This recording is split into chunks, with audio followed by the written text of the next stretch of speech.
Bonjour à tous et à toutes, très heureux de vous retrouver cette semaine de nouveau. On va démarrer notre shiur. Je vous rappelle simplement qu'on est donc à la synagogue d'Anguin, au 47 rue de Belleville. On vous attend nombreux et nombreuses en présentiel à partir de 8h30, de 20h30, tous les mercredis, tous les mercredis soirs. On va traiter un sujet qui se trouve dans la paracha de Vaïra. Alors, il est écrit dans la paracha de Vaïra. Vaïra elav Hachem. Hachem lui est apparu Be'eloné Mamré, dans les vallées de Mamré, qui s'appelait Mamré, c'est un endroit qui s'appelle Mamré. Vehu Yoshev, il était installé, il était assis, Petachaoel, à la porte de sa tente, Kechomayom, à la chaleur du jour. De qui s'agit? Il n'est pas marqué. Bon, on sait qu'on parlait avant d'Abraham, ça va? On dit Abraham, il s'est fait la circoncision avec son fils Ishmaël, donc on a compris qu'il s'agit d'Abraham. Mais pourquoi c'est pas marqué Abraham? D'accord? Il n'est pas marqué, il n'y a pas de nom, il n'est pas marqué son nom. Il lui est apparu, on ne sait pas qui. Ouais, bon, on sait que c'est Abraham, mais il aurait pu marquer Vaïra el Abraham. Il est apparu Abraham. Non. À part ça, qu'est-ce que ça veut dire Hachem, il s'est présenté. C'est-à-dire, qu'est-ce que ça veut dire il a Vaïra el Av, il est apparu. C'est-à-dire que Dieu, il a une apparence. Hein? C'est-à-dire il lui est apparu dans les vallées de Mamré. Ouais, comment Hachem il apparaît? Je ne sais pas comment il apparaît. Hein? Après, c'est marqué Elohim Mamré. Pourquoi on a précisé que c'était là-bas? Il est assis à la porte de sa tente, à la chaleur du jour, comme Kechomayom, comme la chaleur du jour. Alors, Rachid expliquait, ouais, c'est quoi cette histoire de Vaïra et là, il lui est apparu. Les vaquer et acholé. Oui, c'est marqué les vaquer et acholé. Il est venu rendre visite aux malades, Hachem. Oui. Amar Rabbi Chama bar Chanina, donc on ramène au nom du Midrash Tanchuma, la Gemara dans Sota Daf Yudalet. Amar Rabbi Chama bar Chanina, on dit au nom de Rabbi Chama bar Chanina, Yom Shlishi le Milato Aya. En fait, il s'agissait du troisième jour de la Mila d'Abraham. Pourquoi le troisième jour en particulier? Oui, parce qu'on sait que le troisième jour, c'est un moment pour un adulte très très douloureux. Oui, c'est pour ça que quand les enfants d'Yaakov, ils ont voulu attaquer la ville de Shrem, ils ont prétexté qu'ils voulaient bien marier leurs enfants avec les enfants de Shrem, etc. Mais il fallait qu'ils fassent la circoncision. Et on sait qu'ils sont arrivés le troisième jour, ils étaient complètement battus. Et là, c'est là qu'ils ont récupéré leur sœur. Mais ce que je veux dire par là, c'est que c'est un moment très très difficile pour un homme qui a fait la Brit Mila il y a 3 jours de pouvoir supporter la douleur de la Mina, la douleur de la circoncision. Et donc il vient à Hachem, il lui demande comment vas-tu. Il lui demande son shalom. Ouais, quand on dit bonjour, il dit comment vas-tu, ça va? Voilà, c'est ça qui est marqué. Donc c'est quoi Vaïra Elav? Il lui est à Paris pour savoir comment il va. Bon, c'est à part le fait qu'on nous apprenne que il faut rendre visite aux malades, Chazak Baruch. Mais qu'est-ce que ça veut dire ici? Il lui est apparu, et la seule manière d'expliquer que Hachem lui est apparu, c'est de dire qu'il est venu lui demander comment vas-tu. Ouais, c'est ça que ça veut dire. Alors c'est à part le fait qu'on apprenne qu'il se préoccupe des malades, ça va? Mais c'est quoi Vaïra Elav? Il lui est apparu. Il y en a qui expliquent dans les commentaires qu'il lui est apparu, en fait, il ne s'agit pas comment dire, de lui demander comment vas-tu, en fait, c'est la présence des anges qui représente une mission pour Hachem, et c'est ça que ça veut dire, il lui est apparu. Il a vu à travers les anges qui étaient venus avec une mission particulière chacun, ce que Hachem il voulait lui dire, quoi. Ça va? C'est ça, Vaïra Elav. Mais selon l'explication de Rashi, on a du mal à comprendre. C'est quoi? Il était souffrant, et donc Hachem lui demande comment vas-tu. Oui? Oui? Alors j'ai pensé comme ça. À quoi ça sert d'aller voir les malades? Quand on fait Bikur Cholim, c'est d'aller faire rendre visite aux malades. On sait que quelqu'un qui va rendre visite à un malade, il prend un soixantième de la maladie avec lui. Ça veut dire quoi? Il retire, on va dire, il retire un peu. Parce que quelqu'un qui n'a pas envie de se soigner, il ne va pas se soigner. Par contre, si toi tu l'encourages et tu lui dis, écoute, tu vas bientôt sortir, tu lui rends visite, ça lui fait plaisir, quelque part c'est la première manière de soigner les gens. Ça va? C'est de rendre visite aux gens. D'accord? Donc le type il dit, ah ouais, je vais m'en sortir, je vais me soigner correctement, je vais prendre les meilleurs médecins, et je n'ai pas envie de rester dans cet hôpital toute ma vie. D'accord? Le simple fait qu'on ait envie de se soigner, qu'on ait envie de se guérir, peut-être c'est référencé chez nous comme Hachem il s'était présenté à nous. Tu sais pourquoi tu as envie de te soigner? Parce qu'Hachem il est venu te rendre visite. Tu as compris? Il te dit comment vas-tu? Ça va? Et donc, et en fait, comment dire, le désir, le corollaire évident du fait de vouloir se protéger de la maladie, c'est qu'Hachem, il est venu rendre visite à la personne. Tu as compris? C'est ça, Vaïra Elav. Il lui est apparu. Ça veut dire qu'Abraham, qui avait envie de se soigner, ben, c'est ce qui va se passer. Il y a un ange qui est spécialement pour le soigner, tu vois. Et ben, c'est ça, ben, il lui est apparu, ça veut dire que, un, physiquement, il y a le médecin, et deux, que j'ai envie de m'adresser à lui, c'est parce qu'Hachem, il m'a rendu visite, et ce désir de me soigner vient à la suite de la visite d'Hachem. C'est ce que dit Rachid. Donc le réflexe qu'on a de se soigner, il vient du fait qu'Hachem nous a rendu visite. Béloné Mamré. Rachid dit, pourquoi Éloné Mamré? Pourquoi cette colline de Mamré, cette fameuse vallée de Mamré là? Où Natano Aetsa la Mila? C'est parce qu'en fait, Mamré, il est venu rendre visite, il est venu donner des conseils, il est venu donner conseil à Avram pour la Mila, pour l'abri de Mila. Ou Nathan et Salamina, les Firan Nigla Alav Birchelko. C'est pour ça qu'Hachem il s'est révélé dans la part de terrain qui appartenait à Mamré, qui est lui, parce qu'on sait qu'Avram il avait trois conseillers, trois amis, qui étaient un Er, il avait Eshkol, Aner et Mamré. D'accord? Maintenant, il a fait la bride. Hachem lui dit tu vas faire la bride Mila. Donc c'est une mitzvah. À partir du moment où il sait qu'il y a une mitzvah, je sais pas pourquoi il a besoin de demander conseil à qui que ce soit. Je veux dire, il doute. On sait qu'Avram il est capable de faire des choses incroyables, ouais. Et il est pas, c'est pas la première épreuve. Donc quand Hachem lui dit écoute, quitte ton pays, etc., il s'exécute, il y va. Et donc on n'a pas de doute sur la faculté qu'Avram de s'adapter aux ordres d'Hachem. C'est pas un problème. Et là on voit qu'il a demandé conseil à Mamré. Il dit je la fais pas, qu'est-ce que t'en penses? Qu'est-ce qui l'a fait douter pour qu'on imagine qu'Avram, il a nécessairement besoin de demander conseil à quelqu'un? C'est bizarre, ouais. À part ça, le Midrash d'expliquer que Aner et Eshkol, ils ont dit non, on ne la fait pas. Bizarre. Hachem lui dit fais la mina, et ils ont dit non, je te conseille pas. Bon, sans vraiment comprendre pourquoi. Et puis bon, on nous dit que Mamré, lui, il a dit oui, vas-y, fais-la. Ouais, donc fais la mina, suis ce conseil. Et tout à coup, Avram, il dit ouais, je pense que tu as raison, je vais faire la mina. Mais quel était l'objet du doute? Qu'est-ce qui a pu faire qu'Avram, il ait pu avoir des doutes? Un. Deux, comment ça fait que Aner et Mamré, ils ont prétexté qu'il fallait pas faire la mina? Ouais. Alors j'ai vu le Rav Yeshurun de Marseille, il explique comme ça. Il a une belle explication. Il dit en vérité la différence entre Avram avant et après. Alors il lui dit pas ça, mais je te dis ce que j'ai vu dans les Midrashim, que des gens qui ne sont pas circoncis et qui reçoivent un message d'Hachem sous forme de prophétie ou de Roi HaKodesh, d'esprit divin, en fait c'est une très très grande douleur au niveau de la Brit Mila, au niveau de la circoncision. Ils se roulent de douleur. C'est connu que pourquoi? Parce que d'être incirconcis dans ce cadre-là, ouais, ça amène à ce que il y ait une difficulté de communication avec Hachem. Maintenant, il fallait qu'Avram il fasse la Brit Mila. Donc, en faisant la Brit Mila, il s'est retiré quelque chose qui est une forme d'handicap au niveau de la prophétie. D'accord? Donc, mais pour maintenant qu'il a fait ça, donc il s'est élevé, évidemment, Avram s'est élevé, et donc il a atteint un niveau qui n'est pas celui du passé. Seulement, la vocation d'Avram, c'est la proximité qu'il a avec les gens. Ouais. Avram, il grandit par les autres, il devient par les autres, on devient par les autres. Ouais. C'est-à-dire que le contact, bah, ça permet de te connaître, le contact, ça permet de conseiller aux gens, de les faire d'évoluer, de les faire avancer, voilà. Et donc c'est la mission qu'Avram il s'est donné de faire, c'est ça c'est sa mission, c'est sa vie, quoi, c'est ça qu'il veut faire. Seulement, il a peur d'une chose, que s'il va faire la Brit Mila, peut-être qu'il va être à un niveau où il va être à un niveau, on va dire, spirituel, parce que plus on réfléchit spirituellement, plus on est intellectuel, plus on néglige un peu tout ce qui est matière, tout ce qui est matériel. Ouais, on est au-dessus de tout ça. On a quelqu'un qui réfléchit, qui est spirituel, donc il n'est pas dans ces trucs-là, il est plutôt dans la compréhension de soi, d'Hachem, de comprendre bien la Torah, de comprendre... Donc il n'est pas préoccupé forcément par une vie matérielle, mais au contraire, ouais. Le problème, c'est que s'il s'élève à ce niveau-là, il a peur de ne plus avoir de rapport avec les gens. Il dit bon, ça me dit rien, j'ai plus envie de les voir, j'ai plus. Et ça, c'est un vrai problème en soi. Ouais. C'est-à-dire que après qu'il ait fait avant le Avram d'avant et l'Avram d'après.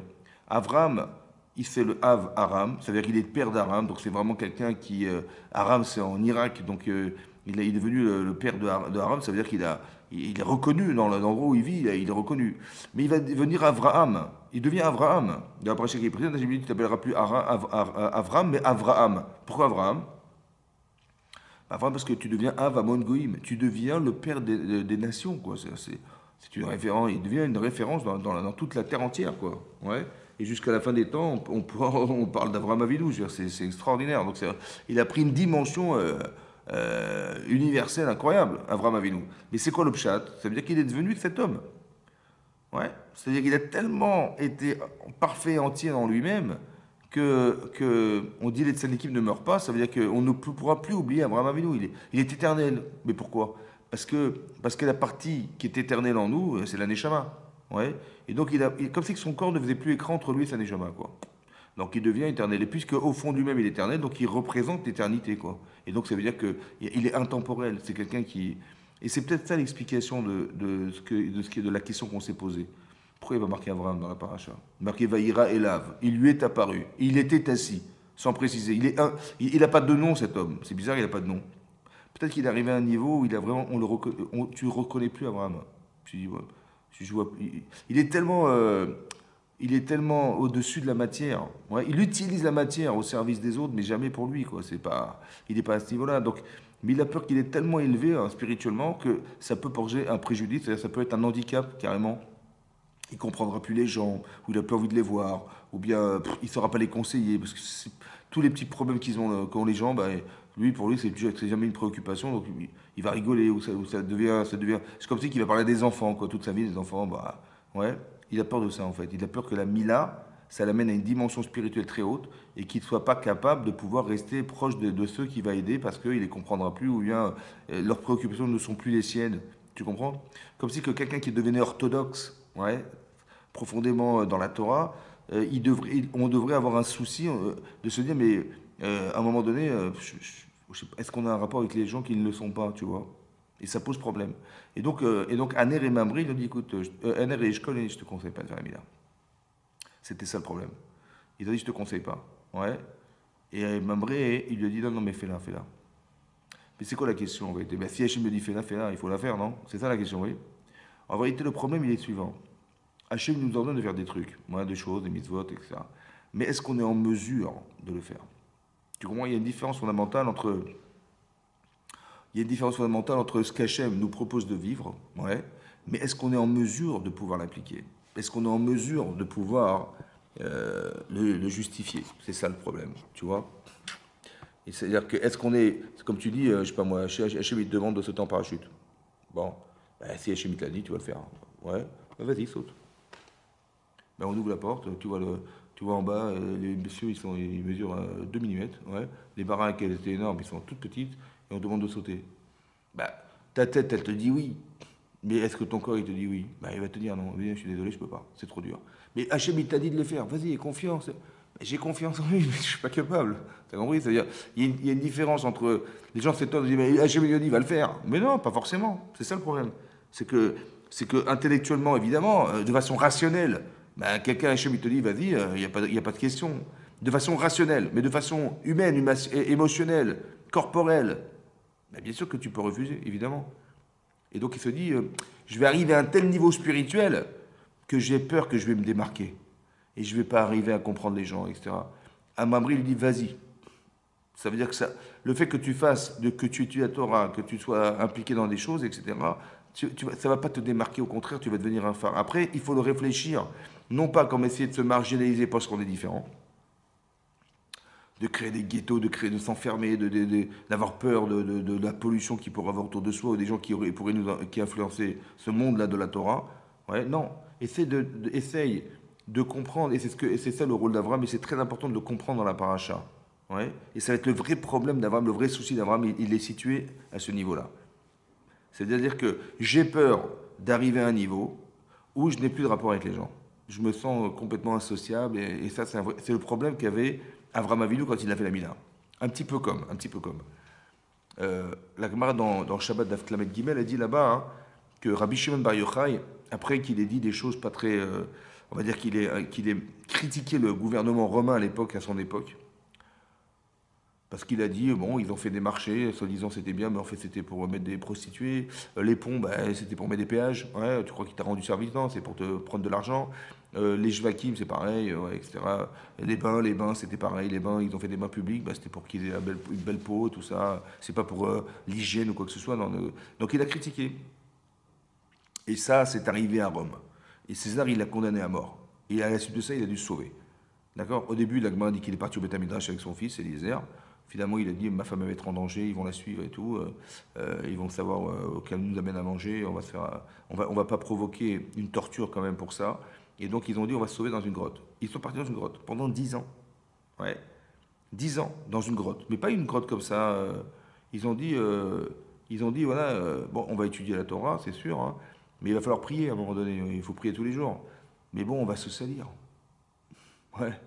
Et donc, on va avoir des vêtements usés. Qu'est-ce qu'on fait? Hein? Bah, je sais pas, qu'est-ce que tu aurais fait, toi? Bah, j'aurais dit, bah écoute, on n'a pas le choix, hein. On n'a pas de vêtements, qu'est-ce que je te dis? On va garder ces vêtements-là, c'est pas grave, ils seront usés, ils seront sales, bah voilà, c'est ce qu'on a, on priera avec ce qu'on a, je suis désolé, voilà. Alors son père, il lui dit, c'est Rabbi Shimon, il dit, tu sais quoi, j'ai une petite idée. Ah ouais, ouais. On va se déshabiller, ouais. On va mettre nos vêtements sur un arbre qu'on va étendre là-bas, et puis nous, on s'enterre dans la terre. Qu'est-ce que t'en penses? Ça veut dire qu'ils avaient un... Hein? Mais quel niveau? De dire, ça se fait pas de prier avec des vêtements sales. Ah bon? Mais t'as pas le choix de toute façon. Si, si, on a le choix, on va s'enterrer. Mais tu sais ce que c'est s'enterrer dans la terre? Ça veut dire la peau elle s'est tellement desséchée, ils avaient des crevasses sur la peau. Et l'Agmar a dit là-bas dans le Psachim a dit que ils ont tellement souffert que il y a Rabbi Shimon il a dit qu'avec ce qu'on a souffert, je peux, grâce à cette souffrance, expier les fautes du clan Israël depuis ma naissance jusqu'à aujourd'hui. Et il a dit avec mon fils, depuis la création du monde jusqu'à aujourd'hui. Et le Maharshal explique là-bas, le commentaire, il dit, bah, c'est les souffrances qu'ils ont vécues dans la grotte. Tu vois? Ça veut dire incroyable. Bon, ils sont arrivés à un niveau exceptionnel. C'est peut-être pour ça qu'il a écrit le Zohar derrière. Ils n'avaient plus de gouffre, quoi, plus de corps, plus rien, direct avec Hachem, les Neshama. 10 ans de temps, c'est énorme. Hein. Bon, au bout de 10 ans, Eliyahu Hanavi, il vient les voir. Il leur dit, vous savez, qu'est-ce qui va faire savoir à Bar Yochai que que le roi est mort, César est mort et que le décret a sauté, il peut partir. Il entend ça, il sort. Oui. À la suite de ça, il sort de la grotte avec son fils. Et là, il dit qu'il voyait des agriculteurs qui labouraient la terre. Ouais. Il a dit, là, il n'a pas compris. Mais il s'occupe de quoi là? Il s'occupe de Chaïcha, des instants, des instants des instants de vie de momentanés, ouais. Au lieu de s'occuper des Chayolam, de la vie éternelle. Et tous les gens qui voyaient, ils brûlaient, quoi, ils mouraient. Et Hachem a dit, mais j'ai pas compris, vous êtes sortis de la grotte pour détruire mon monde, ouais. Retournez dans la grotte. Et là-dessus, il a dit, Rabbi Shimon il a dit à son fils, on est des Rishaïm, des mécréants. Et donc, pour expier nos fautes, on est obligé de retourner en enfer, c'est-à-dire à la grotte, pendant 12 mois. D'accord? Ça veut dire qu'il a dit, on est des rachats. Lui, il a étudié pendant 10 ans de sa vie, terre dans la terre, ouais. Il a donné sa vie pour la Torah, mais il a dit, je suis un rachat. Pourquoi je suis un rachat? Parce que je ne maîtrise pas, c'est ça. C'est peut-être ça qu'il a eu. Hein? Ben oui. Il a eu peur que finalement il n'arrive pas à contrôler. Après, il s'est arrangé, Rabbi Shimon Bar Yochai. Ouais, on voit qu'après, dans la Gemara, en fait, son fils n'est pas forcément soigné de cette problématique-là, mais lui, il s'est arrangé. Donc, tous les gens que son fils a regardé, il est frappé du regard et lui, il est soigné du regard. Ça veut dire que peut-être que le problème, c'est que c'est peut-être le problème du fait d'être extrémiste dans sa façon de penser, tu vois. Et on peut brûler des gens comme ça par extrémisme, tu vois ce que je veux dire. Maintenant, quelqu'un qui a donné sa vie pour la Torah, c'est très difficile de faire abstraction des sacrifices personnels pour comprendre le comportement des gens, surtout que ça fait 10 ans qu'ils sont comme ça. Tu as compris ça? Alors c'est peut-être ça qu'il a eu peur, Abraham. Il a dit, ah, si je deviens comme ça, j'ai peur. En fait, on se rend compte que non, parce que Rabbi Shimon Bar Yochai, après qu'il ait compris tout ça, il a été un phare pour le peuple juif, il nous a donné le Zohar, le Sod, le secret de la Torah, donc ça veut dire c'est ça que le dit Mamré, et c'est pour ça qu'Hachem il a suivi, et c'est pour ça il a résidé dans cet espace pour se révéler à Avraham Avinu. Ça va? Ça veut dire n'aie pas peur. Et c'est vrai que les gens ont peur de ça. Il y a des gens qui ont peur d'envoyer leurs enfants à la yeshiva. Il y a des gens qui ont peur d'envoyer leurs enfants carrément dans l'école juive. Pourquoi? Parce qu'ils disent ils vont prendre la Torah, ils vont commencer à nous saouler, les lois, les machins. Ouah. Mais nous, on est traditionnalistes, on a une autre façon de vivre la Torah, il ne faut pas nous saouler. Tu vois le problème? Et donc ils vont se refuser. Alors on leur répond, hein. N'ayez pas peur.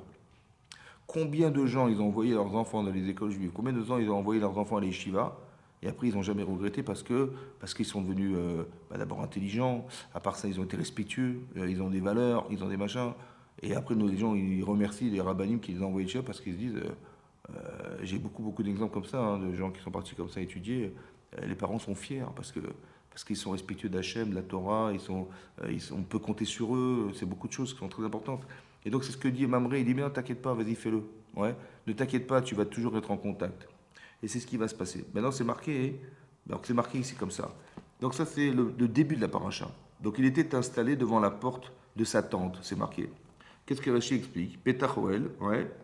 Rachid dit Hot imiesh over vachav. En fait, Abraham, il était présent devant sa tente en espérant qu'il y ait des passants qui passent, ouais, pour les recevoir à la maison. C'est ce que dit Rachid. Oui. Il était devant sa porte. Pourquoi? L'irot imiesh over vachav. Veyachnisam bebeto. Il les fasse rentrer dans sa maison. Kechomayom. Pourquoi on a précisé à la chaleur du jour? Rachid dit Otse akashbou chamam inartika. Hachem, il a sorti le seuil de son enveloppe. Dans l'enveloppe qui entoure la terre, c'est la couche d'ozone. La couche d'ozone, elle filtre 45% de la chaleur du soleil. Ça veut dire que si dans le désert, il faisait, je sais pas moi, 60 degrés, je sais pas, 50 degrés à l'ombre, bah 45% de plus, on est presque à 100 degrés là. Tu vois la chaleur? Pourquoi il a fait ça, Hachem? Bah, imagine, il a fait la mina. Donc il est en grande souffrance physique. Et allez, il rajoute allez, la chaleur. Allez, vas-y, on y va. Ouais, c'est pas gentil. C'est pas gentil. Et là-bas, c'est marqué chez l'eau la tricho beochim. En fait, c'était pour pas le déranger. Pas le fatiguer par des invitations et tout ça. Ouais. Ça veut dire quoi? Ça veut dire qu'Hachem, il a exempté de la misva. Hein? De recevoir. Pourquoi? Pourquoi? Bah, qu'est-ce que tu apprends? Hachem, il a fait un miracle incroyable. Il a retiré la couche de jaune, carrément, quoi. Ouais? Mais non, je sais pas, il avait que les gens ils allaient s'occuper à faire autre chose, j'en sais rien, moi, ils allaient jouer au foot. Il savait Hachem qu'il aurait été les chercher. Ouais? Qu'il aurait été les chercher. Il fallait pas, n'importe quel prétexte, il y avait, je sais pas moi, il y avait des soldes, je sais pas, au champ, pour les femmes à Sephora, il aurait été les chercher. Il va les chercher partout. Donc c'est pas ça qu'il fallait faire. Il fallait qu'ils ne puissent pas sortir de chez eux. Il est tellement têtu, Abraham Avinu, de vouloir faire la mitzvah, qu'Hachem lui fait faire un miracle mondial, qu'il va faire une chaleur exceptionnelle ce jour-là, qui sort des normes. Tu vois ce que je veux dire? C'est énorme ce qui s'est passé là. Pourquoi il a fait ça? Bah, pour pas déranger Abraham. Ouais? Ça veut dire quoi? Mais d'un côté, tu as la mitzvah. D'un côté, il a envie d'y aller. Il a envie de recevoir les gens. Et toi, dis non, il ne va pas recevoir personne. On va faire une chaleur torride que les gens ils pourront plus sortir de chez eux. Ça va? Donc, il n'y aura personne dans la rue, il pourra recevoir personne. C'est bon? Ça veut dire que la priorité, c'est la santé. Ça, c'est ce qu'on sait, parce que Rachid nous l'a dit. Mais est-ce qu'Abraham, il savait qu'il a fait une chaleur torride, hein? Parce que Hachem, il voulait le protéger de la fatigue qu'il aurait pu avoir de recevoir des gens. Il le savait, lui? Non. Est-ce qu'on sait ce qu'Hachem y pense? Le dimanche? Non. D'accord?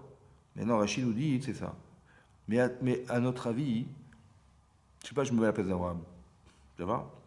Je suis là dans ma tente, j'attends les passants, je suis en grande souffrance, mais j'attends que les gens arrivent quand même et tout, je veux absolument recevoir des gens. Hachem, il le sait ou pas? Très bien. Et il n'y a personne dans la rue. Vide total. Pourquoi? Il fait trop chaud. Mais c'était pas prévu. Ouais? Donc c'est qui a fait ça? Donc qu'est-ce qu'il lui a dit Hachem à Abraham Avinu? Qu'est-ce qu'il lui a dit Hachem en faisant qu'il n'y ait personne dans la rue? Et il sait pertinemment que j'ai très envie de recevoir des gens. Il n'y a personne dans la rue, il fait une chaleur torride. Et en plus de ça, je suis accablé par la chaleur. Qu'est-ce qu'il a dit Hachem à Abraham, à ton avis? Hein? Mais j'ai envie de recevoir des gens. Il le sait. D'accord? C'est vexant ou pas? Bah, je sais pas, de façon logique. C'est comme si qu'il lui ferme la porte devant lui, quoi. Il dit non, il n'y a personne qui va venir et je vais. C'est vexant. D'autant plus qu'Avram, il a très envie de recevoir des gens. Et on lui met des bâtons dans les roues. Qui fait qu'il a fait ça? Mais c'est Hachem.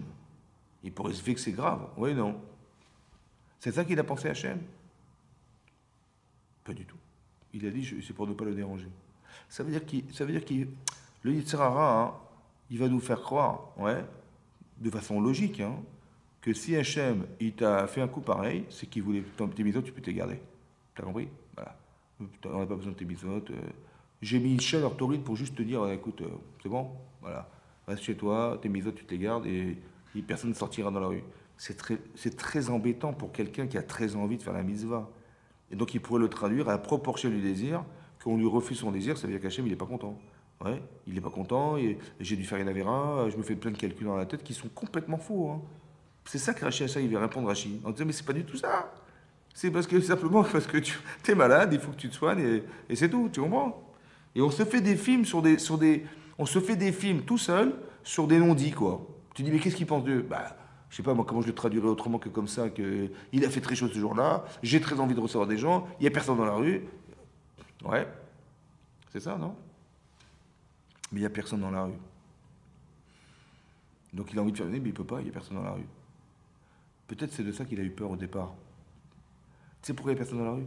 Parce que tu arrives à un tel niveau de gdoucha que tu n'as plus de rapport avec les gens. C'est pour ça que ce que tu vas voir correspond à ce que tu es. Ça veut dire que tu n'attires vers toi que ce que tu es. J'avais dit, de toute façon, tu n'attireras plus personne, il fait trop chaud. Mais s'il a fait exprès qu'il fasse chaud, pour juste montrer à Abraham, au niveau où tu te trouves, Vaïra et Lave, il lui est apparu, il n'y a personne derrière tout ça, il y a plus de corps, il n'y a plus personne. Tu pourrais même plus reconnaître. Les gens fuiraient Abraham Avinu, c'est ça qu'il a peur, il a peur, tu comprends, il a peur de ça. C'est pour ça qu'il va insister lourdement en disant non, mais je veux absolument recevoir des gens, malgré la douleur et la chaleur. Et c'est ce qui va se passer.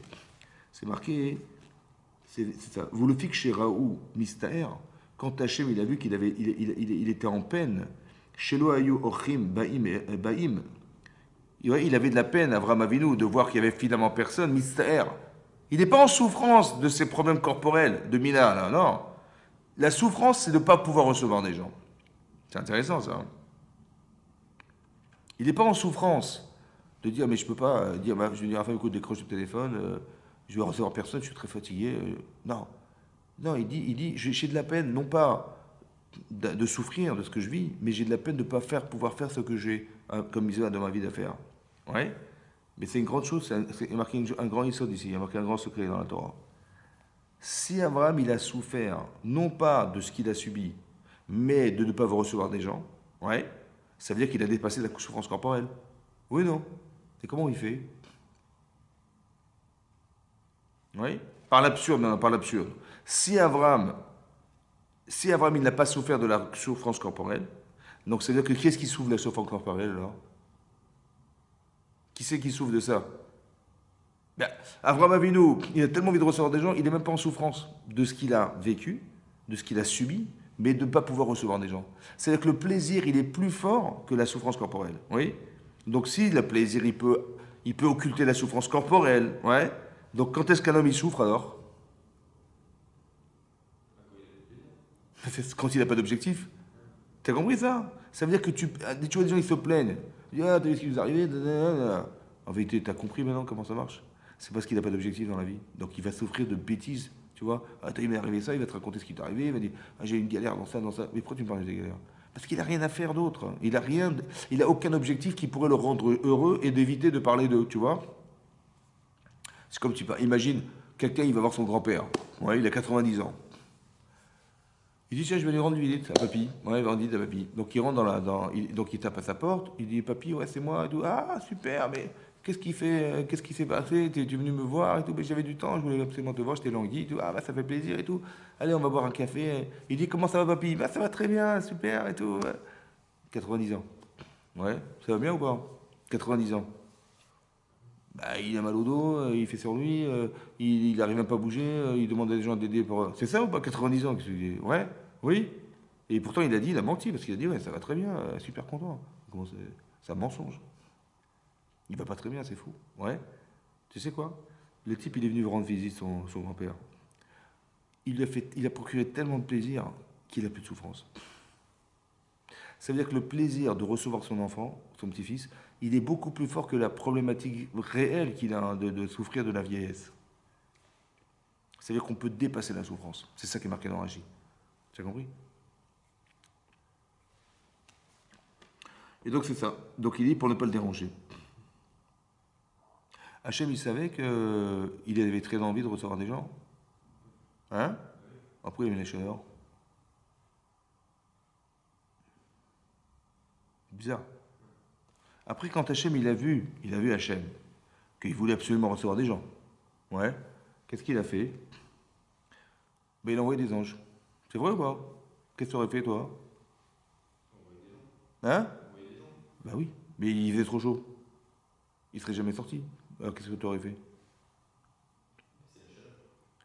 Tu aurais baissé la chaleur. C'est ça qu'on aurait dû faire. Quand Abraham, il était souffrant, Hachem dit non, il ne faut pas déranger Abraham, on met la chaleur pour éviter que les gens sortent.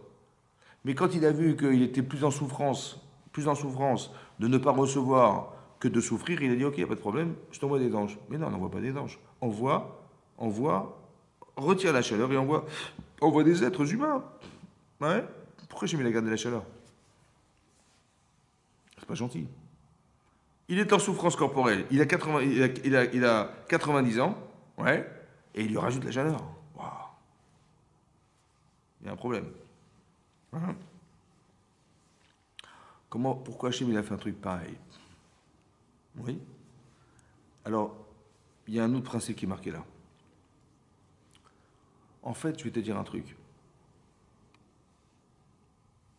Si je demande à quelqu'un, écoute, combien tu peux recevoir de gens chez toi? Combien tu peux recevoir de gens chez toi? Hein? On ne sait pas. En fait, on n'en sait rien. C'est vrai ou pas? Alors Hachem, il dit à Abraham, il dit combien tu peux recevoir? Il dit, je ne sais pas, j'en sais rien. Il dit, bon, tu fais la Brit Mila. D'accord? Au bout de 3 jours, il vient te voir, il dit, ah, comment ça va? Ça va, ça fait mal ou pas? Ah ouais, ça fait mal, hein. Ça fait mal. Tu veux recevoir des gens ou pas? Hein? Donc ça veut dire qu'est-ce qu'il apprend à Abraham ici? Qu'est-ce qu'il apprend à Abraham? Qu'est-ce qu'il vient d'apprendre à Abraham? Quand Hachem lui dit fais la Mila, et après coup il dit, au bout de 3 jours, qui est un jour très douloureux, il dit tu veux faire la Mila ou pas? Tu veux faire tu veux recevoir des gens? Il te dit oui. Qu'est-ce qu'il apprend à Abraham à ce moment-là? Il apprend que le désir de la mitzvah, il est plus fort que la souffrance personnelle. Après, Hachem lui rajoute la chaleur. Il dit alors comment tu te sens maintenant? Il dit, t'as la douleur de la Mila et je t'ai rajouté la chaleur. Je t'ai accablé, hein? Oui ou non? Comment tu te ressens? Ben, j'ai dit, ah, il fait chaud. Hein. Mais t'as envie de faire la misère ou pas? Il dit oui. Bravo, bravo, bravo. Ça veut dire que, en vérité, la souffrance de la Mila, autant que la chaleur, a permis à Abraham de savoir combien il avait construit ce désir de mitzvah.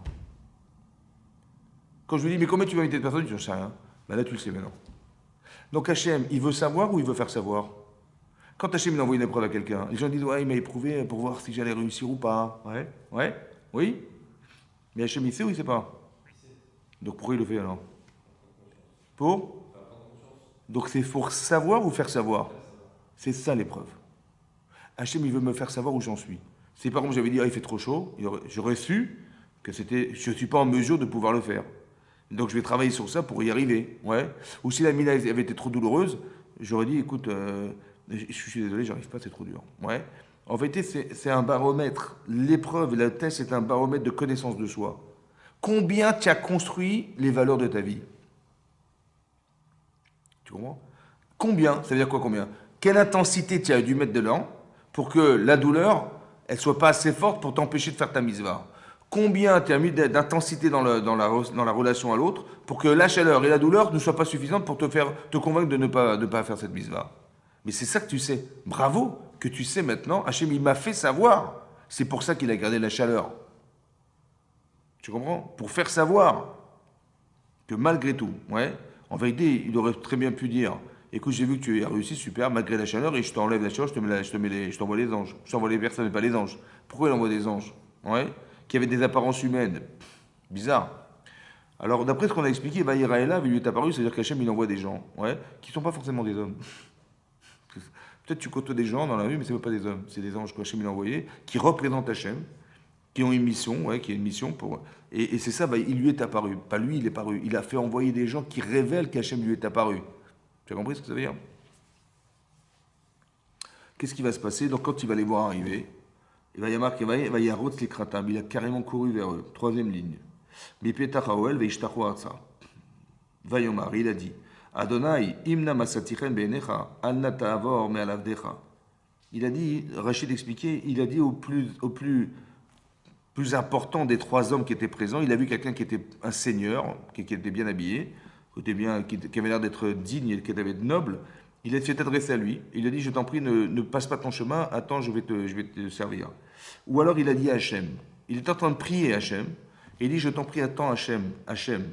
Adon, c'est pas le type qui était important parmi les trois. Il parle à Kadosh Baruch Hu, c'est une autre explication. Il a dit, je t'en prie, attends, j'arrive. Ouais, je prie. Il s'est interrompu en plein milieu de la prière pour aller voir, pour aller faire cette fameuse Achnas Satochim qui était cette invitation-là, cette fameuse hospitalité. C'est honteux ce qu'il a fait. Ouais. Et là-bas, c'est marqué, et c'est marqué là-bas, Gadol, la Gemara dit dans Shabbat, Dola Achnas Satochim. Elle est grande, combien est grande la Achnas Satochim, le fait de recevoir des gens, qu'à ce point, il a dit à Hachem, je t'en prie, attends là, plus que la Kabbalah de Shpei Ashrina, plus que de recevoir la présence divine. C'est plus important pour Hachem qu'on reçoive des personnes chez soi que de recevoir la présence divine. Mais d'où il a su ça, Abraham? Ouais, et comment il a eu l'audace de le faire? Alors le Rav Dessler, il explique comme ça. La présence divine, c'est à la fin de sa vie. On n'est pas venu pour ça ici. On n'est pas venu pour, on va jouir de la présence divine. Non, on est venu pour exercer quelque chose qui nous fera mériter un jour d'avoir la présence divine. Donc on est là pour les mitzvot, tu vois. On est dans ce monde pour se réaliser. Il faut qu'on ait le mérite un jour de passer dans le monde futur. C'est ça. Donc la préoccupation essentielle, c'est de savoir est-ce que je vais être un tzaddik donc je pourrais dire j'aurai le mérite d'avoir été, tu vois, capable de pouvoir aider. Mais comment je vais faire? Il faut faire des mitzvot, il faut s'engager, il faut se construire, cette conscience. Après, on sera gêné mis de Vashrina, après le Olam Haba, ce sera autre chose. Mais pour l'instant, c'est pas le but. Donc pour l'instant, je dis Hachem, je suis pas venu pour ça. Ouais. Donc là, je profite de ta présence, etc., de tes conseils et tout, mais en vérité, mon but, c'est d'agir. Donc je dis, Nalta Avor, ne passe pas, attends-moi, j'arrive et je vais faire mes mitzvahs. Tu as compris? C'est ça qui est marqué là. C'est de là qu'il a compris que les réalisations de soi est essentielles. La Kavat Ashrina, de recevoir Hachem un jour sur soi, ça c'est, bien sûr qu'on espère qu'on l'aura de son vivant, évidemment, mais c'est pas au détriment de se réaliser dans sa vie à travers les mitzvot. C'est ça qu'il a dit, Abraham. Et donc, qu'est-ce qui s'est passé? Il a préparé, donc il demande à sa femme de préparer des matzot, en fait, des ougot matzot, là, des gouttes. Il a pris de l'eau, il a pris du bakar, mais il leur a dit, je vais vous donner du pain. Tu vois? Il n'a pas dit, écoutez, je vais vous faire un repas extraordinaire et tout. Ils vont dire, non, mais vous dérangez pas, monsieur Abraham, ça va. Ils vont être gênés parce que c'est trop, tu vois. Donc, il dit, non, juste, je vous donne du pain. Ça va, du pain. Ça va vous voir? Voilà. Juste installez-vous et tout. Donc là, il va dire, ça va, non, prépare des gâteaux, des machins. Prépare, lui, il va prendre des langues. Carrément, il va abattre des agneaux, des veaux, pardon. Il prend juste la langue du veau, quoi. Il y avait 3 veaux, il a pris une seule langue par veau, tu vois, c'est incroyable. Et tout le reste, il l'a laissé tomber. Pourquoi vous montrer combien il avait. On est dans le désert, hein, donc c'est très très compliqué. Et donc il sait ce qu'il va faire.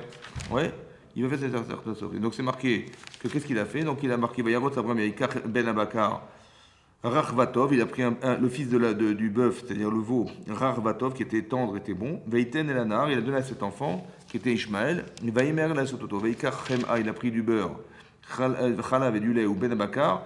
Et ce fameux veau là, Asher Asa Veiten Ifneim, il leur a mis devant eux, Veuamed Aleem Tachataed Vayochelu. Ils les ont mis à l'ombre d'un arbre et ils ont mangé. Ça va, Rachid expliquait, ils ont mangé, mais ils ont fait exprès de manger. Ils n'avaient pas mangé. Hein. D'accord? Ce sont des anges, donc ça a servi à. Ils ont fait croire qu'ils ont mangé, ils ont bu, ils ont tout fait. L'ombre n'a servi à rien, ça a servi à rien. Ok. En tout cas, il a fait 3 choses. Ça va, il leur a donné à manger, à boire et à l'ombre d'un arbre. Ça va? Tout ce qu'il a fait par lui-même, ça s'est passé par lui-même dans l'histoire. Et tout ce qu'il a fait par le biais de son fils, c'est passé par le biais de quelqu'un. L'Agma dans le Shabbat, l'Agma a dit là-bas, dans Baba Messia d'Afpezaïn, elle dit là-bas l'Agma que Bisrout Shlosha, par le permis de 3 choses qu'a fait Abraham, on a été méritant dans le désert, de 3 choses. Il leur a donné à manger, on a eu la manne. Il leur a donné à boire, on a eu le puits de Myriam. Et il les a mis à l'ombre d'un arbre, Veishanu Tachataetz, Vayochelu, et on a eu les Ananekavod, les colonnes de nuée qui nous ont suivis dans le désert. C'est bon? D'où Chachamim ils ont su que par ce mérite-là, on a eu le srout de vivre dans le désert. D'où ils ont su? C'est gratuit d'ailleurs, tout pareil. Ouais. Peut-être que parce qu'Abraham, il a fait échelle Abraham, il a fait des auberges, ouais, pour nourrir des gens qui étaient nécessiteux, les restos du cœur, voilà. Donc grâce à ça, ben, on a pu manger dans le désert, on a pu boire dans le désert et on était abrités par les nègres parce qu'il a fait des abris pour eux. Ouais. D'où ils ont su, Rachamim, que c'était lié à cette mitzvah en particulier. Ça va? Il a donné à manger à 3 anges. Mais il n'y a pas 3 personnes qui ont été nourries dans le désert, hein. Il y a des millions. C'était 3 millions, carrément. Donc, c'est disproportionné. 3 personnes, 3 millions, c'est pas normal. Oui. À part ça, hein, le repas, il a duré ce qu'il a duré, mais là-bas, ça a duré 40 ans. Donc, tu dis bisrous, shlocha, zachou, shlocha. Ben, la proportion du mérite, elle est énorme. Aucune commune mesure avec ce qu'il a fait. Ouais, c'est décuplé par je sais pas combien de milliers, on est d'accord. Donc, c'est bizarre. Comment ça se comprend, ça? Oui. Et ça veut dire aussi que, chose qu'on ne savait pas, que quand on fait une mitzvah, au présent, ça a une incidence dans le futur. Ah, je ne savais pas ça. Tu vois, ici, il a fait cette mitzvah et ça a des conséquences dans le futur. Je ne savais pas. Ouais, je ne savais pas qu'en faisant une mitzvah maintenant, ça pouvait avoir des conséquences dans le futur.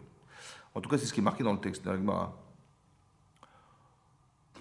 En fait, Rachamim, ils l'ont su de quoi? Peut-être ils l'ont su de ça. Est-ce que c'était normal, hein, que après qu'Hachem il ait constaté que Avram était en souffrance de ne pas recevoir, était en peine de ne pas recevoir, il s'est senti obligé de laisser la chaleur. C'est pas normal. Il aurait dû retirer la chaleur et laisser les gens sortir. C'était logique. Non. Il a envoyé des anges et il a carrément laissé la chaleur. Pourquoi il a laissé la chaleur?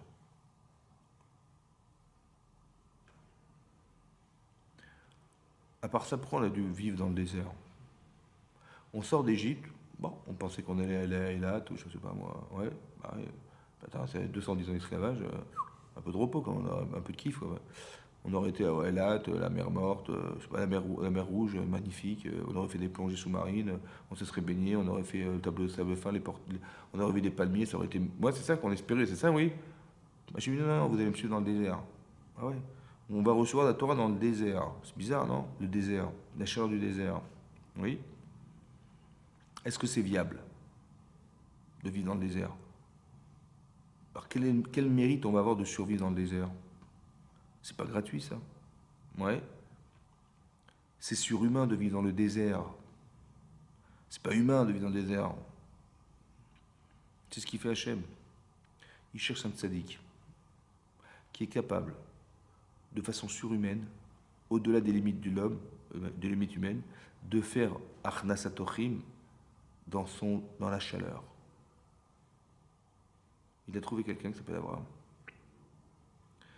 Abraham, il était capable, après la Mila, ouais, c'est pour ça que c'est la Mila, et c'est dans ces circonstances-là que Chachamim ont dit que c'est là que c'est tiré.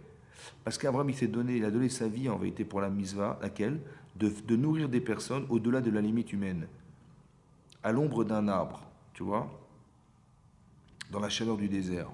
Comme si Hachem, il avait reconstitué le désert chez Abraham, et l'acte d'Abraham, il va se répertorier chez nous, dans la chaleur du désert. Ça va donner le mérite à ses enfants de pouvoir survivre dans le désert. Tu as compris ce qu'il a fait? Tu as compris?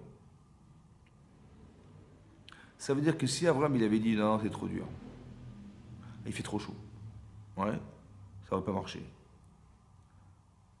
On n'aurait jamais pu survivre dans le désert. Tu as compris ça?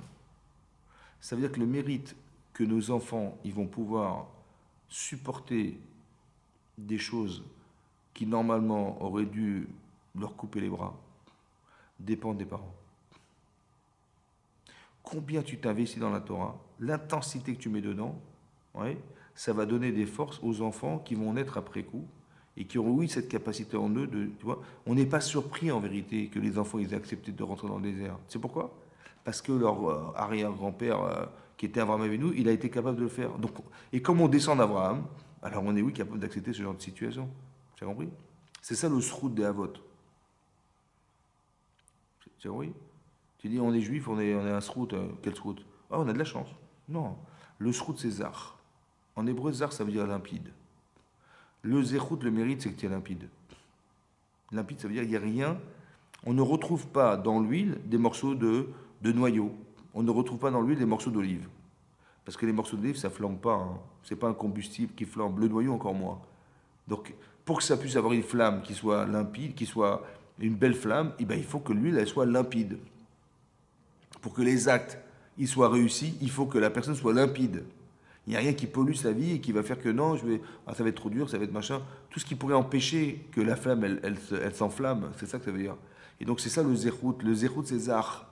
Est-ce que je suis zar? Ou j'ai des complexes, ou j'ai des problèmes, ou je suis pas courageux, ou je suis pas machin. Ouais, donc c'est pas zar. C'est-à-dire que j'ai un problème conflictuel avec moi-même qui fait que quand Hachem va me dire bah, tu peux allumer le feu, bah, je vais pas y arriver, ou ça va crépiter, ça marchera pas. Quand tu dis ah tu as eu du srout, hein, ah ça a marché, quand la caverne, t'as du srout, hein. Ça veut dire quoi t'as du srout? T'as de la chance? Non, ça veut dire que tu es zar. Chazak. Et si ça n'a pas marché, bah, c'est qu'il a manqué quelque chose. C'est ça que ça veut dire. D'être zar, c'est on va dire, d'épurer tout ce qui pourrait empêcher l'acte de se faire. Il y a un travail à faire derrière tout ça. C'est ça, c'est ça le zéchout des Havot. C'est ça le zéchout d'Abraham, le mérite d'Abraham, le mérite d'Abraham. Mais quelque part, ça veut dire que il a un mérite énormissime, Abraham. Maintenant, la question qu'on se pose, c'est la suivante. Il leur a donné à manger, à boire, et il les a mis à l'ombre d'un arbre. Rachid dit, va yochelou, ils ont mangé. Ouais. Rachid dit, bon, évidemment qu'ils n'ont rien mangé. Ils ont bu, ça a servi à quoi? Qu'ils aient bu, ça a servi à rien. Ils ont mangé, ça a servi à quoi? À rien.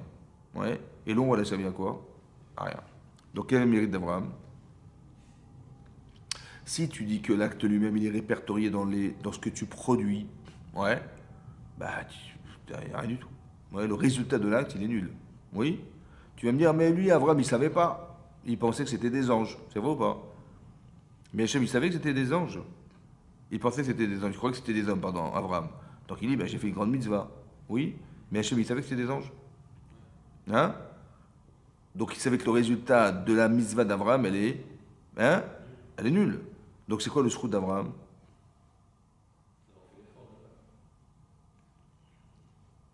Ça veut dire quoi? D'avoir fait l'effort de le faire.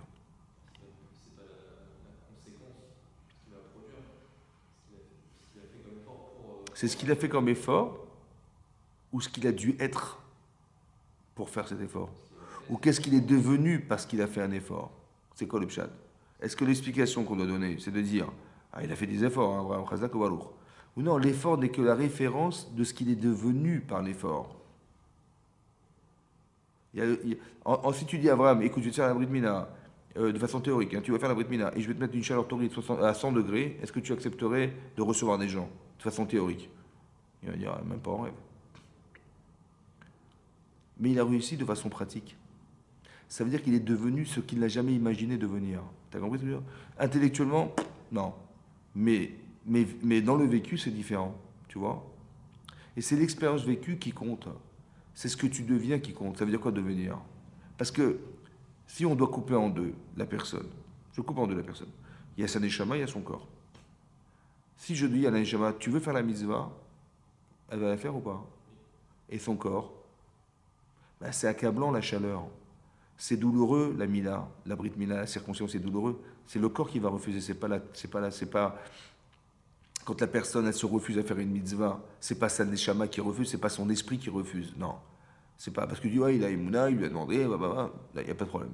Intellectuellement, il n'y a pas de problème. Mais émotionnellement, hein, le corps il n'est pas en mesure d'accepter la douleur. Il n'est pas prêt à payer le prix de souffrir pour faire une mitzvah. Non, j'ai pas envie. Il faut se lever le matin pour faire la prière. Non, mettre les finis, mais bon, en 5 minutes. Tu vois, mais c'est pas un problème intellectuel. C'est un problème corporel. Et par la joie et le plaisir d'avoir agi, ça a une incidence physique, pas émotionnelle. Quand le corps est d'accord, le cerveau, il y va, tu vois. Mais il faut pas convaincre son cerveau, il faut convaincre son corps. Et l'expérience physique, ouais, c'est comme tu dis, un type qui avait 3 ans qu'il travaillait dans cette boîte, bah, il a de l'assurance que l'autre n'a pas. Mais pourquoi? Bah, parce qu'il a expérimenté. C'est son corps qui se rassure. Tu vois, tu rentres dans une boîte, tu trembles, tu dis ah non, je vais pas réussir. Est-ce que je vais être, je vais savoir m'adapter, les gens vont être contents de mon travail. Mais c'est pas ton cerveau qui a peur, c'est ton corps qui a peur. On a des conséquences physiques de ce que ça peut engendrer. Et donc il faut réussir. Et comment je le convainc? Bah, une fois, deux fois. C'est comme tu vas plonger d'un plongeoir. 5 mètres. Bah, 5 mètres c'est trop haut. Alors comment je vais faire? Alors 5 mètres c'est trop haut. Et je vais jamais y arriver. C'est pas ma tête qui pense qu'elle a peur. C'est mon cerveau qui sait que mon corps ne sera pas capable de sauter à 5 mètres. Et c'est pour ça qu'il tremble. Tu as compris?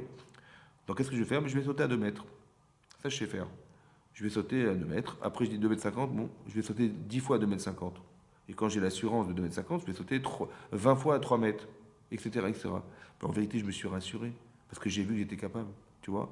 Donc la faculté qu'on a de se rassurer, elle est corporelle. C'est ça qu'on veut atteindre, que le corps et la neshama soient en osmose. Ça s'appelle le shalom, ça s'appelle shalem, entier.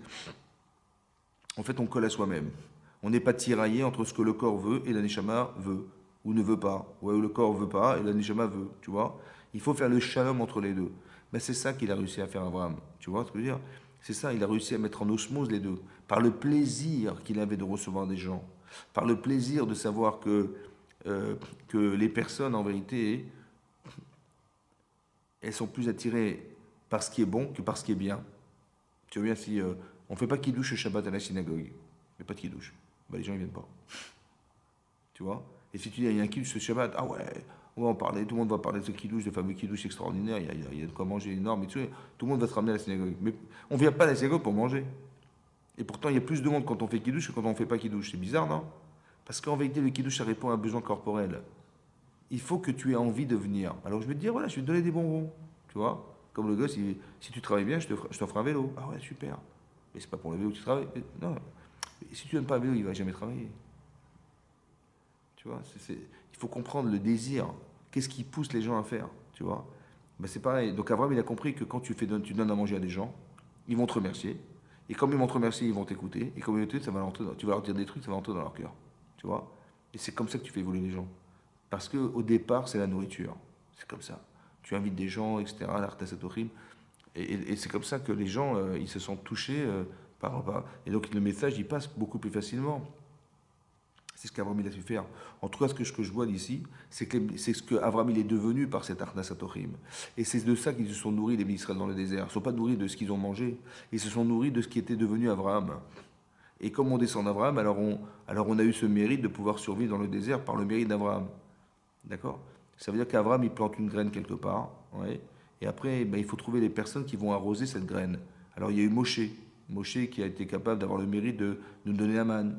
Il y a eu Myriam, on a eu le puits de Myriam grâce à Myriam. Et on a eu les Hanan et Kavod, les colonnes de nuit grâce à Aaron à Cohen. Donc on apprend d'ici ouais, que tu dis d'un côté c'est Abraham Avinu, et d'un côté la Gmantanite a dit que par le mérite de Moshe, Aaron et Myriam. Il faudrait savoir, c'est l'un ou l'autre. En fait, le Rav Chaim Shmulevitz, il explique que non. En vérité, celui qui a planté la graine un jour, c'était Abraham. Maintenant, il faut bien qu'elle puisse fleurir quelque part dans le projet divin qu'Hachem il avait de nous faire survivre. Alors Hachem il cherche des tzadikim qui vont jouer ce rôle. Tu vois, il a trouvé Moshe, Aaron et Myriam. Dans notre vie, c'est comme ça qu'on doit réfléchir. Est-ce que je suis en mesure de dire que Hachem il peut compter sur moi?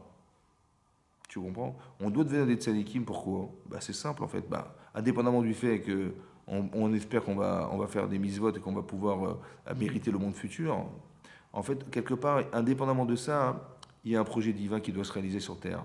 Est-ce que je suis en mesure de dire tu peux compter sur moi? Voilà. Comme Abraham, il a dit voilà, tu peux compter sur moi.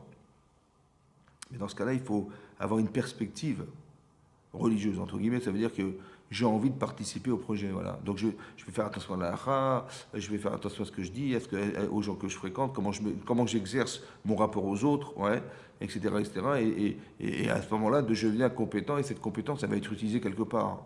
Et donc Hachem dit, tiens, j'ai besoin d'Abraham Avinu pour faire survivre des gens dans le désert. Super, je l'ai trouvé, c'est lui. Donc je vais lui proposer de faire la Mila, je vais lui proposer de faire malgré la chaleur, et dans la Messirut Nefesh, le don de soi qui est énormissime, au-delà des normes humaines, il va faire ça, et ben c'est ça qui va me permettre à moi de pouvoir faire que, tu vois, voilà, c'est ça que ça veut dire. Donc ça veut dire que quand on sait ce principe, maintenant, waouh, ça veut dire qu'est-ce que je peux me refuser une mitzvah? Elle vient à moi maintenant. Je vais dire non, mais ça, si non, le projet ne pourra pas se réaliser plus tard. Donc il faut être dans les aptitudes de dire oui, et pas de dire non. Donc c'est pour ça que le tsara va dire, mais non, laisse tomber, c'est pas pour toi, c'est trop religieux, c'est trop machin, tu vois. Mais non, c'est une bêtise. C'est-à-dire que tu vas comprendre dorénavant, on va comprendre dorénavant que quand tu étudies la Torah profondément, tu vois qu'il y a des trucs, des secrets incroyables. Et c'est ça qui nous fait vivre et c'est ça qui nous permet d'avoir une relation avec les chaînes qui soit d'abord de reconnaissance et à part ça de dire mais ça veut dire qu'on a un rôle dans la vie quoi. Et qu'on ne se rend même pas compte que ce rôle, que la personne que je suis, en fait, si elle n'arrive pas à être ce qu'elle est, ben Hachem, il ne pourra rien faire pour nous. Il ne pourra rien faire de nous, quoi. C'est ça qui est important. Et ça, c'est une perspective de vie, c'est ça que je vois d'ici, qu'Avram, il a fait tout ça pour arriver à être un vecteur de la volonté d'Hachem dans son projet à lui et pas le mien. Le projet d'Hachem, c'est qu'on arrive un jour dans le désert et qu'on reçoive la Torah. Mon projet à moi, c'est de recevoir des gens. D'accord? Donc je me dis, ben voilà, je reçois des gens. Après, qu'est-ce que Hachem il fait de ma vie? J'en sais rien du tout. Mais du moins, la difficulté, plus c'est compliqué, ouais, plus l'épreuve elle a l'air énorme, plus les conséquences sont énormes. Ça veut dire que pour survivre dans le désert, ça ne sera pas possible. Je te rassure, c'est impossible. Mais on dit, on a eu un miracle. En fait, il n'y a pas eu de miracle. C'est pas miraculeux. C'est quelque chose qui avait déjà été préparé depuis longtemps déjà.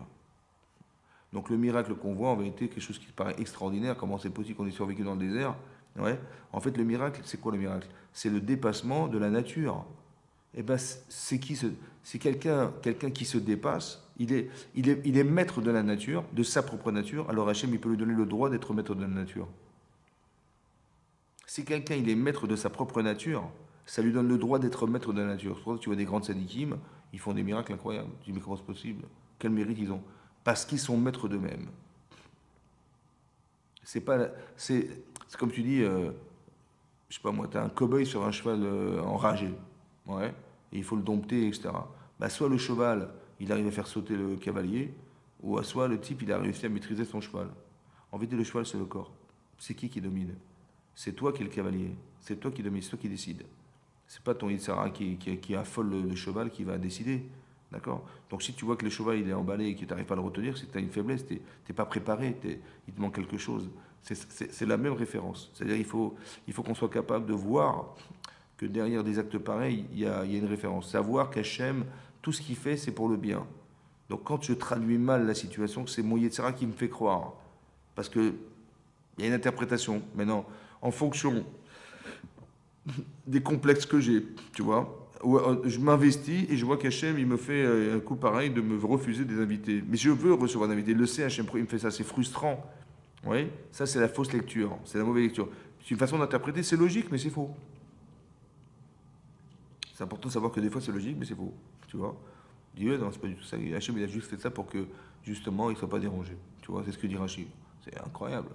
C'est-à-dire que j'apprends d'ici que jamais je dois traduire en mal. Quand on dit Gamzul et Tova, tout est pour le bien, ça veut dire que tu dois toujours réfléchir pour le bien. Quand tu vois quelqu'un qui fait un truc, tu as une gaffe, tu dis, bah, tu juges favorablement. Tu dis, bah, euh, peut-être qu'il a, je sais pas moi, qu'il a eu des circonstances qui ont fait que, machin, mais je ne vais pas juger mal. Tu vois, je vais essayer de trouver des circonstances atténuantes. Mais c'est une bonne façon de penser. C'est une façon saine de penser. Il m'arrive un truc, je réfléchis, il est Tova. J'ai du bitachon, j'ai confiance en Dieu, j'ai machin, c'est des choses à traduire dans ma vie de tous les jours, alors que la réalité dit le contraire, la société dit le contraire. Tu vois, donc il faut sortir de tous ces principes, c'est ce que la Torah nous dit, tu vois. Et ça, on apprend d'Avraham Avinu, c'est ça. Donc cette paracha, en fait, après, pourquoi c'est important de le comprendre? Parce qu'on va comprendre grâce à ça la suite de la paracha. Que Hachem, il va pas cacher Abraham qui va détruire Sédom, mais il espère qu'Abraham va intervenir. Et là, on va voir qu'il va intervenir violemment avec Hachem. Oui. Mais pourquoi c'est important qu'il intervienne? Pour nous apprendre une chose. Bah, il y a marqué que dans la parachute précédente, que Sédom, c'est Achataim Lachem Meod. C'est des gens qui étaient des très grands fauteurs. Ouais. Raïm Vechataim Lachem Meod. Alors c'est quoi Chataim Lachem Meod? Des grands, grands fauteurs. Rachid dit qu'ils étaient Yodim et Boram. Ouais. Ouais. Il y a marqué Yodim et Boram. Et ils font exprès, ouais, ils font exprès de provoquer sa colère. Tu vois, ils connaissent leur créateur,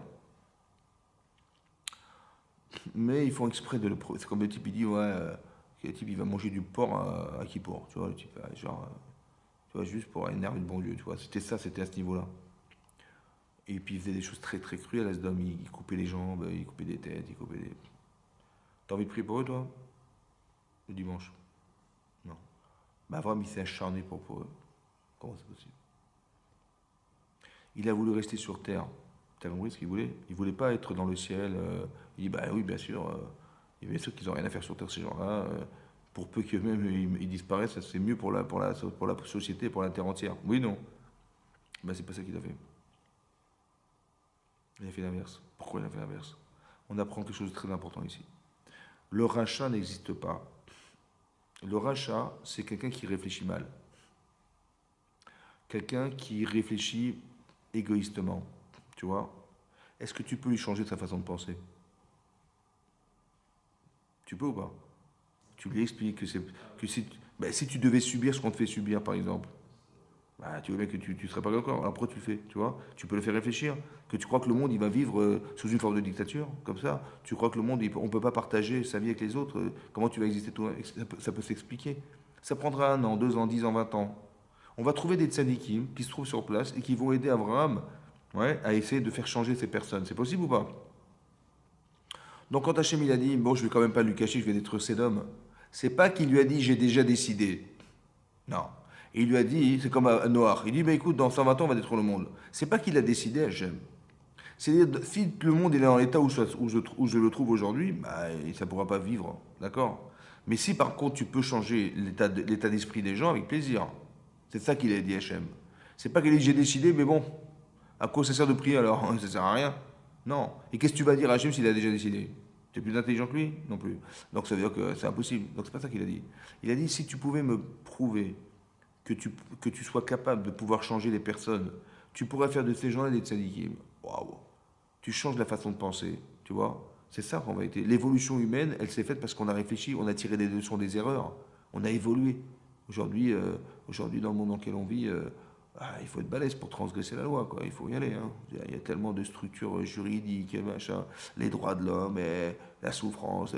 Il y a des choses qui se faisaient avant qui ne se font plus aujourd'hui, c'est impossible. On a tiré des leçons de la souffrance humaine. On est devenu intelligent. Mais ça, c'est marqué dans la Torah depuis des années déjà. Tu vois? Donc j'étudie la Torah pour savoir ça. Mais quelque part, ce que je veux dire par là, c'est que c'est ça la vraie démarche. Tu as compris? La vraie démarche, c'est ça. Est-ce que à la Torah, est-ce que tu t'en sers pour te séparer de ceux qui n'ont pas? Parce que c'est, oh là, je supporte plus. Ouais, un peu comme Rabbi Shimon Bar Yochai qui sort de la grotte, il voit ça l'horripile. Ouais. Ou bien non, tu dis, mais j'ai de la peine pour eux. Ouais. Et je dis, ouais, en vérité, c'est bidon. En vérité, avec des années, tu verras qu'ils vont changer. Tu vois? Laisse-moi, s'il y a 10 personnes là-bas, dans chaque ville, je changerai la ville. L'influence que peut avoir la personne sur le. Laisse-moi juste, tu vois. Abraham, c'est un influent. Il sait influencer les gens. Il est capable d'influencer les gens. Il trouvera tous les moyens. Il connaît les Yetzirah des gens. Il connaît tout. Tu vois. Il connaît l'humain. Il connaît tout. Donc il dit laisse-moi 10 personnes. Il n'y avait pas 10. Mais moi, j'apprends. Et moi, j'étudie à Torah. J'apprends qu'avec 10 personnes, on change une ville. C'est pas que dit ah ben il y a 10 personnes, pistons, ils vont grâce aux tzadikim. Non. C'est que les 10 tzadikim qui sont là, ils vont influer sur eux. Tu comprends? Et là, le changement, il va se faire comme ça. Ça prendra le temps que ça prendra. Mais tu verras, on va y arriver. Ah, je me dis, si tu fais ça, je te suis. Tu as compris? C'est ça la différence entre Noach et Abraham. Noach, il n'a pas su faire ça. Abraham, il a su faire ça. Mais ça veut dire qu'il a su faire ça, ça veut dire que. Mais il a voulu rester sur terre. Tu as compris? Il n'a pas voulu dire non, non, moi je suis bien dans ma tour d'ivoire. S'ils n'ont pas compris, bah, c'est leur faute. Et je devais leur parler, mais bon, pas convaincu que ça va marcher, ça ne marchera jamais. Tu comprends? Il faut s'investir, il faut se donner, Et c'est ça le message d'Abraham. Il a eu peur de faire la Brit Mila. Tu as compris? Il a eu peur d'être un homme au-dessus de tout, de plus s'intéresser à la vie des gens, de plus être capable de pouvoir donner des conseils adaptés aux personnes. Et Abraham, il a dit non, non, mais vas-y, c'est pas parce que tu vas devenir un géant de la Torah que tu vas te couper des autres, au contraire. Tu seras un phare pour les autres, les gens s'inspireront de toi, tu pourras les aider à avoir de l'empathie.